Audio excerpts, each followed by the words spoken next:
حسبك مشاهد علي قري إن الفروين waxaan doonaynaa inaan ku weydiino waxaad soo dhigtay page-ka aad ku leedahay Facebook-ga in haddii uu Jamaal uu tanaasulo oo Muuse madaxweyne noqday wax diyaari jirin arrintaas waxay dhalisay dareenna wararka sheegaya in Jamaal uu ka tanaasulo musharaxnimadii madaxweynaha oo warbaahinta qaar ay qorayeen arrinta maxaa ka jirta arrintaas waa dib u qiimeynta xaaladda 15 cisho nooga hadhay noloshii ucid 15 cisho kadib haddii Faysal Cali Waraabe intuu xafiiska ka tiinad lagaga xidho jeelka la dhigi waayo xusbi ucid la yiraahdo jiraya ma jiro xukunkii maxkamadda baabiinaya 60 cisho in lagu qabto shirweyne ayay maxkamaddu nafartay 60kii isaga diiday annagu waa ogtiin inaan maalintii ugu horeysayba gudbinay liiskii qabanqaabada ilaa hadda ma hayno shantiisii soo kuli wasan anagu ma hayno mana naar soo toban kuma hawl galeen markaa lama hayaade ma hayno marka waxa weeye annagu alaabta la meel min hindi u ciidan baan u nimi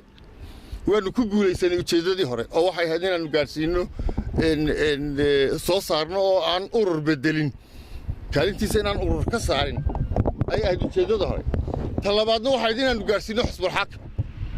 xusbul xaakimkiina waanu gaarsiin karaynay in Cali Waraabe loo isticmaalo burburiyay haddii aydan ibliisi haynin haddaba intaa wixii ka dambeeya maanta xusbinimadu way sii yaraanaysaa waqtigiiba intaa wixii ka dambeeya dee tartanku wuxuu noqonayaa Muuse Biixi iyo Cabdiraxmaan Cishur oo markaa sidoo aragta musharaxnimada uu Faysal shaaciyay iyada macquul ma noqon karto maya ma noqonayso Faysal musharax maaha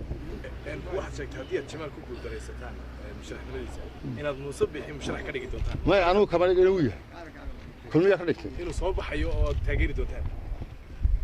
dee waa qiimeynta Hillary iyo Trump yaa soo baxaya waa sidoo aan qabo waxaan ku saleeyay qoladii tagtay imika wasiiradii soo dhamsaalka iska may buuxin labada nin ugu culus soo maaha ina Biixi iyo xis waxaynu eegnaa codkay u geeyaan wadan waxbay yeeleen ee waxba uma tarin maano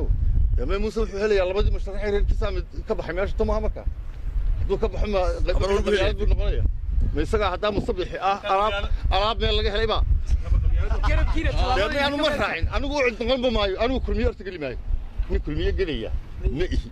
way kulmiye waxaan bilaa waan sameeyayba Muuse waa taageeraya hadday ila noqoto